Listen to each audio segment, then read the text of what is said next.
कृष्णा। आप सभी का दिन शुभ और मंगलमय हो। प्यारे श्रोतागण, आज के इस वीडियो में हम सुनेंगे माघ मास कथा महात्म्य अध्याय 13। तब चलिए आरंभ करते हैं। विकुंडल कहने लगा कि तुम्हारे वचनों से मेरा चित्त अति प्रसन्न हुआ है, क्योंकि सज्जनों के वचन सदैव गंगा जल के सदृश पापों का नाश करने वाले होते हैं। उपकार करना तथा मीठा बोलना सज्जनों का स्वभाव ही होता है। जैसे अमृत मंडल चंद्रमा को भी ठंडा कर देता है।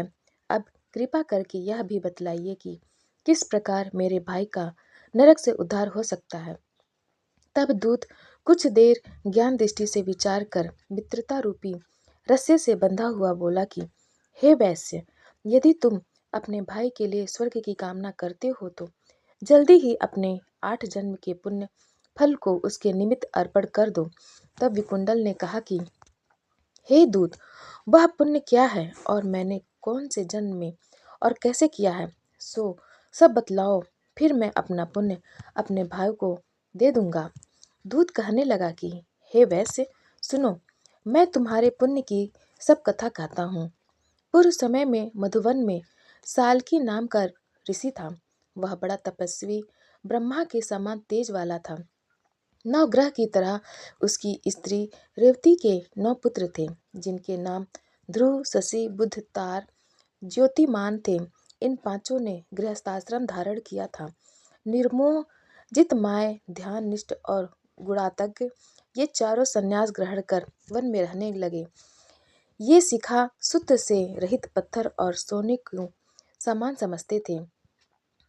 जो कोई अच्छा या बुरा उनको अन्न देता वही खा लेते, और कोई कैसा ही कपड़ा दे दे उसको ही पहन लेते। सदैव ब्रह्म के ही ध्यान में लगे रहते। इन चारों ने व्रत, शीत, निद्रा और आहार सबको जीत लिया। बस अचर चर को विष्णु रूप समझते हुए मौन धारण करके संसार में विचरते थे। ये चारों महात्मा तुम्हारे घर आए। जब तुमने मध्याह्न के समय भूखे प्यासे इनको आंगन में देखा तो तुमने गदगद कंठ से आंखों में आंसू भरकर इनको नमस्कार करके इनका बड़ा आदर सत्कार किया।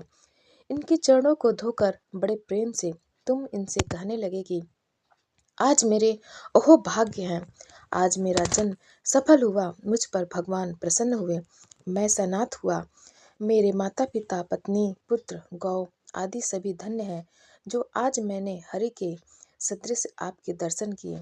सो हे वैसे, इस प्रकार तुमने श्रद्धा से उनका पूजन किया और चरण धोकर जल को मस्तक से लगाया। फिर विधि पूर्वक इनका पूजन करके तुमने इन सन्यासियों को भोजन कराया।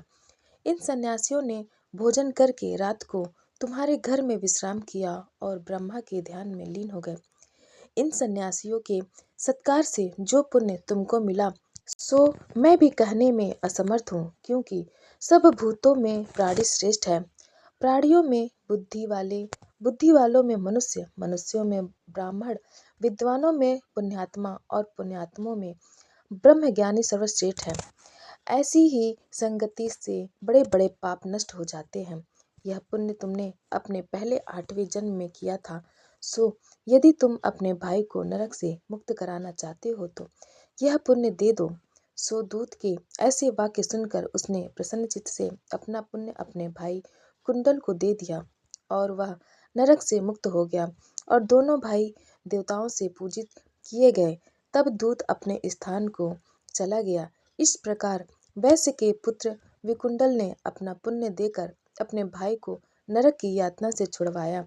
सो हे राजन, जो कोई इस इतिहास को पढ़ता या सुनता है वह 1000 गोदान का फल प्राप्त करता है। प्यारे श्रोतागण, माघ मास कथा महात्म्य का 14वां अध्याय जानने के लिए आप हमारे चैनल सनातन कथा संग्रह को लाइक करें, शेयर करें और सब्सक्राइब करें। धन्यवाद।